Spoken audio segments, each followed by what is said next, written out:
அண்ணா IAS academy, சாதனையாளர்களின் சங்கம்.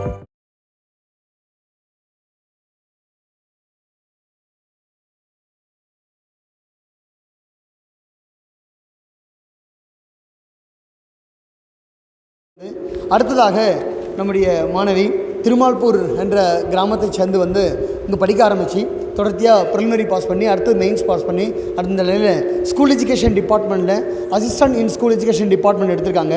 அவர்களை ஒரு சில வார்த்தைகள் பேசுவதற்கு முன்னால் நம்முடைய நீதிபதி ஐயா அவர்கள் கையால் அவர்களை கௌரவித்து இங்கே பேசும்படி அழைக்கின்றேன். நன்றி ஐயா அவர்களே. தற்போது சசிரேகா அவர்கள் ஒரு சில வார்த்தைகள் பேசும்படி கேட்டுக்கொள்கிறேன். அனைவருக்கும் மதிய வணக்கம். சிறப்பு விருந்தினர்களாக அமர்ந்திருக்கும் ஐயா அவர்களுக்கும், என்னுடைய ஆசான்களுக்கும், வருங்கால அரசு அதிகாரிகளான உங்களுக்கும் என்னுடைய முதற்கண் வணக்கம். என்னோடய பயணம் வந்து நீண்ட பயணம். எனக்கு என்ன வயசு இருக்குன்னு நினைக்கிறீங்க? 35. பொம்பளைங்க வந்து வயசு சொல்ல மாட்டாங்க, ஆனால் அது சொல்ல நான் வெட்கப்படலை. ஏன்னா ஜெயிப்பதற்கு வயதுன்றது ஒரு தடையே கிடையாது.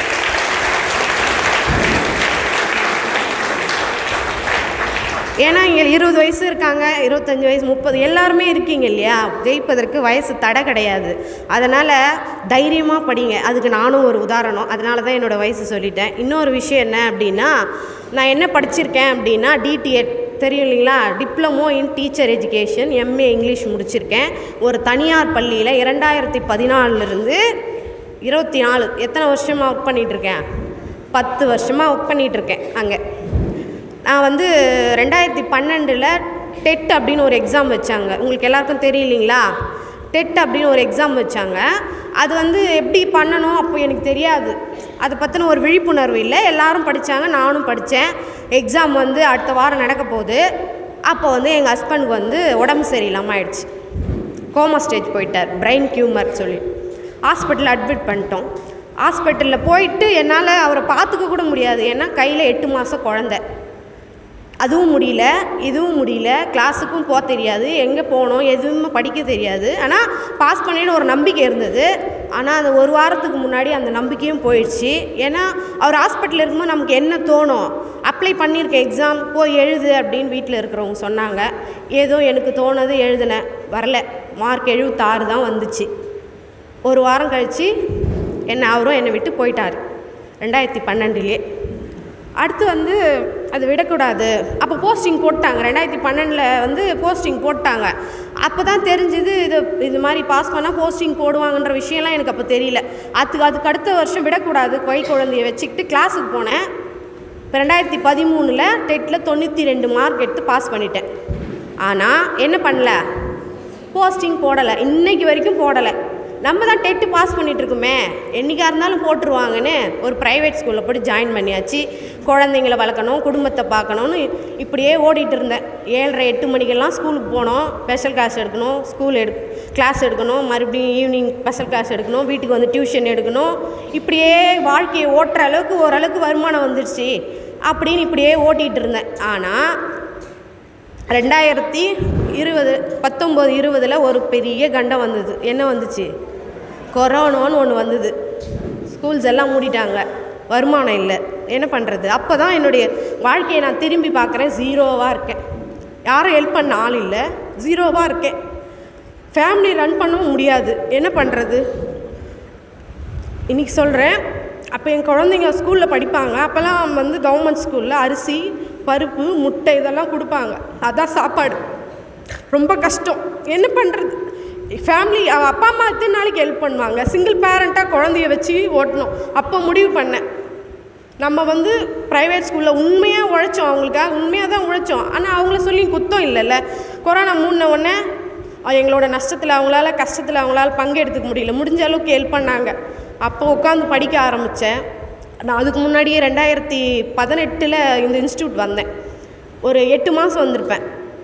அப்போ வந்து எனக்கு டிஎன்பிசினால் என்னென்னே தெரியாது, ஒரு ஜீரோ. நான் சிலபஸ்னால் என்ன எதுவுமே தெரியாது. அப்போ இந்த இன்ஸ்டியூட் வந்த பிறகு எல்லாத்தையும் சொல்லி கொடுத்தாங்க. எல்லா புக்ஸ் எல்லாத்தையும் வாங்கிட்டேன். ஆனால் எக்ஸாமோட சீரியஸ்னஸ் தெரியல எனக்கு. 2019 அட்டன் பண்ணேன், வரல. அதுக்கப்புறம் 2020-21 அவங்க கொடுத்த எனக்கு ஆன்லைன் கிளாஸும் அட்டன் பண்ண முடியல. இன்ஸ்டியூட் வர முடியாது, இன்ஸ்டியூட் திறக்கலை. கோச்சிங் கிளாஸ் போகிற காசு கிடையாது. 2021 உட்காந்து ஃபுல்லாக படித்தேன். 22 ஸ்கூல் ஓப்பன் பண்ணிட்டாங்க. குரூப் 4 வந்தது. குரூப் 4 எழுதினேன். இவங்க கொடுத்த எல்லா நோட்ஸ் ஃபாலோ பண்ணேன். எனக்கு நிறைய ஹெல்ப் பண்ணது வந்து எங்கள் சிஸ்டர் தான், கலைச்செல்வி தான். அவங்களுக்கு இந்த நேரத்தில் நான் நன்றி சொல்ல ஆசைப்பட்றேன்.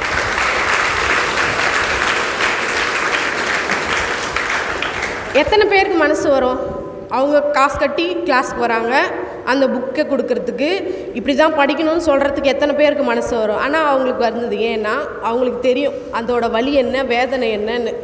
சிங்கிள் பேரண்ட்டோட வலி வேதனை என்னன்னு தெரியும். அவங்க ஹெல்ப் பண்ணாங்க. குரூப் 4 எழுதினேன். அதில் வந்து கொஞ்சம் மார்க் கம்மியாக இருந்தது. கவுன்சிலிங் கூப்பிட்டாங்க. ஃபஸ்ட்டு கவுன்சிலிங், செகண்ட் கவுன்சிலிங் ரெண்டுமே போய் அட்டன் பண்ணேன். ஆனால் எனக்கு என்ன கிடைக்கல, போஸ்டிங் கிடைக்கல. வலியோடு திரும்பி வந்தேன். குரூப் 2லேயும் ப்ரிலிம்ஸ் பாஸ் பண்ணிவிட்டு அவங்க ப்ரிலிம்ஸ் எழுதின உடனே அவங்க கிளாஸ்க்கு வந்துட்டாங்க. எனக்கு மெயின்ஸை பற்றி எதுவுமே தெரியாது. நம்மலாம் போய் மெயின்ஸ் எழுதி என்ன பண்ண முடியும், நம்ம குரூப் 4கே ஒர்த் இல்லை, குரூப் 2லாம் நம்ம எங்கே போகிறோம் அப்படின்னு நினச்சேன். ப்ரிலிம்ஸ் முடிஞ்ச உடனே எல்லோரும் மெயின்ஸ் கிளாஸ் போகும்போது அவங்கக்கிட்ட கேட்டேன், நீ உடனடியாக வந்து ஜாயின் பண்ணுக்கா, நீ கண்டிப்பாக பாஸ் பண்ணுவ அப்படின்னு. நீ இத்தனை நாளாக படிச்சுட்ருக்கியம்மா, நான் 3 மாதம் தானே இருக்குது டைம் அப்படின்னாங்க. உன்னால் முடியுங்க்கா, நீங்கள் வந்து ஜாயின் பண்ணுங்க அப்படின்னு சொன்னாங்க அவங்க. சரி சொல்ல இதே இன்ஸ்டியூட்டில் மறுபடியும் வந்து மெயின்ஸுக்காக ஜாயின் பண்ண. நவம்பர் மாதம், நவம்பர், டிசம்பர், ஜான்வரி, பிப்ரவரியில் எக்ஸாம். மெயின்ஸை பற்றி எனக்கு எதுவுமே தெரியாது. இவங்க கொடுத்த இவங்க கொடுத்த கிளாஸ் எல்லாமே தான். எனக்கு வந்து செகண்ட் பேட்ச்சு, அவங்க ஃபஸ்ட்லேயே வந்துட்டாங்க. ஃபஸ்ட்டு வந்து டெஸ்ட்டு வச்சாங்க. அவங்க தான் எப்படி எழுதணும்னு சொன்னாங்க. கலைச்செல்வின்னு சொன்னீங்களா, அவங்க தான் இதெல்லாம் இப்படி தான் எழுதணுக்கா, இதுதான் மெத்தட் அப்படின்னு சொல்லி கொடுத்தாங்க. ஃபஸ்ட்டு டெஸ்ட்லேயே நல்ல மார்க் எடுத்துட்டேன். அப்போ வந்து ரிவ்யூ கொடுப்பாங்க டெஸ்ட்டில். அப்போ கேட்டாங்க, எப்படி மேடம் நீங்கள் வந்து ஃபஸ்ட்டு இப்போ தான் மெயின்ஸ் எழுதுறேன்றீங்க, உங்களால் எப்படி இவ்வளோ மார்க் எடுக்க முடிஞ்சது, ஏற்கனவே எழுதிருக்கீங்களா அப்படின்னு அவங்களே ஆச்சரியப்பட்டு கேட்டாங்க. ஏன்னா வலியும் வேதனையும் இருக்கும்போது எந்த வாய்ப்பையாவது பயன்படுத்தி எப்படியாவது உள்ளே போயிடணும் அப்படின்னு நம்ம நினைப்போம் இல்லையா. பகலாக படித்து தான் ஆகணும். ஆனால் வேலையும் விட முடியாது. ஸ்கூலுக்கும் போயிட்டே தான் இருந்தேன். காலைக்கு ஸ்கூலுக்கு போகணும், சாயங்காலம் வந்து படிக்கணும், குழந்தைங்கள பார்த்துக்கணும். எப்படியோ ஏன்னா வேலையை விட்டுட்டு படின்னு எல்லாருமே சொன்னாங்க. வேலையை விட்டுட்டா குழந்தைங்கள பார்த்துக்கணுமே, என்ன பண்ணுறது, வேலைக்கு போயிட்டே தான் படிச்சுட்டே இருந்தேன். இதே இன்சிடெண்ட் 2012 நடந்த அதே இன்சிடெண்ட் மறுபடியும் நடக்குது. எக்ஸாமுக்கு 1 வீக் முன்னாடி என் குழந்தைக்கு ஆக்சிடெண்ட் ஆகிடுச்சு. என் பொண்ணுக்கு 8வது படிக்கிற அவள் சைக்கிளில் போகும்போது வேன் வந்து மோதி கால் ஃப்ராக்சர் ஆகிடுச்சு. ஹாஸ்பிட்டலுக்கு தூக்கிட்டு ஓடுறோம். இந்த மாதிரி கம்ப்ளீட் ரெஸ்ட் எடுக்கணும், அவளுக்கு பாத்ரூம் போகிறதுக்கு எல்லாத்துக்குமே கூட ஒரு ஆள் இருக்கணும்னு சொல்லிட்டாங்க. இதுதான் நல்ல வாய்ப்பு. ஏன்னா படிக்கிறேன்னு லீவ் கேட்டால் கொடுப்பாங்களா, கொடுக்க மாட்டாங்க. கெட்டதுலேயும் ஒரு நல்லதுன்னு நினச்சேன். ஆனால் 12ல் விட்ட மாதிரி இப்போ கோட்டை விடக்கூடாதுன்னு கண்டிப்பாக நான் உட்காந்து படித்தே ஆகணும்னு அவளை பெட்டில் போட்டு பக்கத்துலேயே சேர்லேயே போட்டு உட்காந்துருப்பேன். அவள் வலிக்குதுன்னு சொல்லும்போது அவளுக்கு தண்ணியிலேருந்து அவள் பாத்ரூம் எல்லாத்துக்கும் ஹெல்ப் பண்ணிவிட்டு உட்காந்து படிச்சுட்டே இருப்பேன்.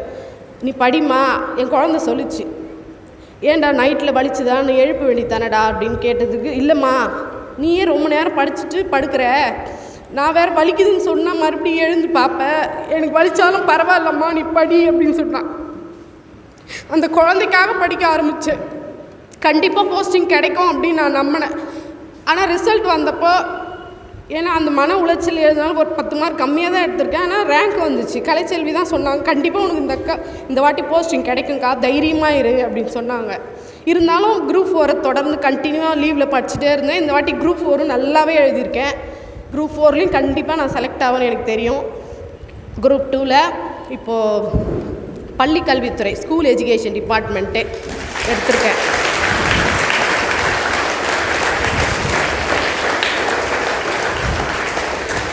என்னோடய டைம் பாருங்கள், இத்தனை வருஷமாக வைக்காத டெட்டு இப்போ வச்சுருக்காங்க. நெக்ஸ்ட் மந்த் 21ஆம் தேதி நியமன தேர்வான். டெட்டில் பாஸ் பண்ணவங்களாம் அதை எழுதுனா கண்டிப்பாக உங்களுக்கு டீச்சர் ஜாப்னு சொல்லியிருக்கிறாங்க. அதையும் நான் நல்லா எழுதுவேன். ஏன்னா அதுக்கும் நான் படிச்சுட்ருக்கேன். எந்த டீச்சர் வேலைக்கு போக முடியலன்னு ஃபீல் பண்ணணும், அந்த டீச்சர் வேலைக்கும் கிடச்சா கண்டிப்பாக போவேன். நான் நல்லா எழுதுவேன்னு எனக்கு ஒரு நம்பிக்கை இருக்குது. அதுக்கும் ப்ரிப்பேர் பண்ணிக்கிட்டே இருக்கேன். 17 வருஷம் கழித்து T20 மேட்ச்சில் எப்படி நம்ம இந்தியா வேர்ல்டு கப் வாங்கிச்சோ அந்த மாதிரி 10 வருஷம் கழித்து என்னோடய லைஃப்பில் வேர்ல்டு கப் கிடச்சிருக்கு. அதுக்கு காரணம் இந்த இன்ஸ்டியூட் தான். நான் ஃபஸ்ட்டு கிளாஸ் வரும்போது காமராஜ் சார் தான் கிளாஸ் எடுத்தார். அவருடைய தமிழ் எனக்கு ரொம்ப பிடிக்கும். அவர் தமிழில் அழகாக பேசுவார், அது எனக்கு ரொம்ப பிடிக்கும்.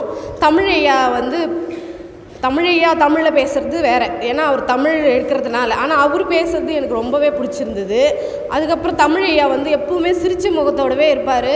ஒரு இப்படி தலையை வந்து இப்படி தூக்கி தான் எல்லாரையும் பார்ப்பார். அந்த பார்வை எனக்கு ரொம்ப பிடிக்கும். ஏன்னா நம்ம சோர்ந்து போயிட்டா ஸ்டூடெண்ட்ஸும் சோர்ந்து போயிடுவாங்க அப்படின்ற ஒரு எண்ணமாக எனக்கு தெரியல. ஆனால் அவர் நிமிர்ந்து பார்த்து ஒரு விஷனோட நம்மளை பார்க்கும்போதே ஒரு எனர்ஜி வந்துடும் நமக்கு.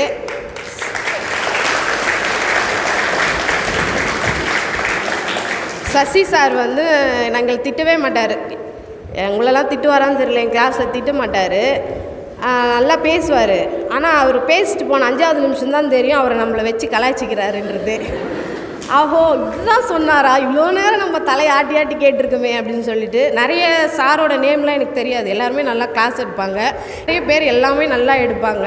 இந்த வந்துக்கிற இடம் வந்து விஜய் சொல்கிற மாதிரி பட்டையை கலப்பலாம். அதனால் பயமே இல்லாமல் படிங்க, நம்பிக்கையோடு படிங்க. நம்ம எங்கேயோ வந்து மாட்டிக்கிட்டோமோ, இவங்க என்னென்னமோ சொல்கிறாங்களே, குரூப் 2ன்றாங்க, 4ன்றாங்க, ப்ரிலிம்ஸுன்றாங்க, மெயின்ஸுன்றாங்க, அப்படிலாம் பயப்படாதீங்க. நம்மளை கண்டிப்பாக வழி நடத்துவாங்க. 3 மாதத்தில் அதில் கண்டென்ட் ஃபுல்லாக நமக்கு சொல்லி கொடுத்தாங்க இல்லையா, எப்படி எழுதணும்னு எங்களுக்கு சொல்லி தந்தாங்க. அந்த மாதிரி உங்களுக்கு கண்டிப்பாக நல்லா வழி நடத்துவாங்களோ அவங்கள பயன்படுத்திக்கோங்க. அவங்கக்கிட்ட போய் கேளுங்க, எது எப்போ கேட்டாலும் சொல்லி தருவாங்க. விவேக் காமெடியில் வர மாதிரி நைட் 12 மணிக்கு டவுட்டுனாலும் ஃபோன் பண்ணுங்கள், நல்ல டவுட்டாக கேளுங்க, சரிங்களா? அதுக்கப்புறம் வந்து எல்லாருக்கும் இந்த நேரத்தில் நன்றி சொல்லிட்டேன். என்னுடைய கடவுளுக்கும் நன்றி சொல்லிட்டேன். எங்கள் அப்பா அம்மாவுக்கு எல்லாருக்கும் நன்றி. இதை வாய்ப்பை கொடுத்த எல்லாருக்கும் நன்றி. வணக்கம்.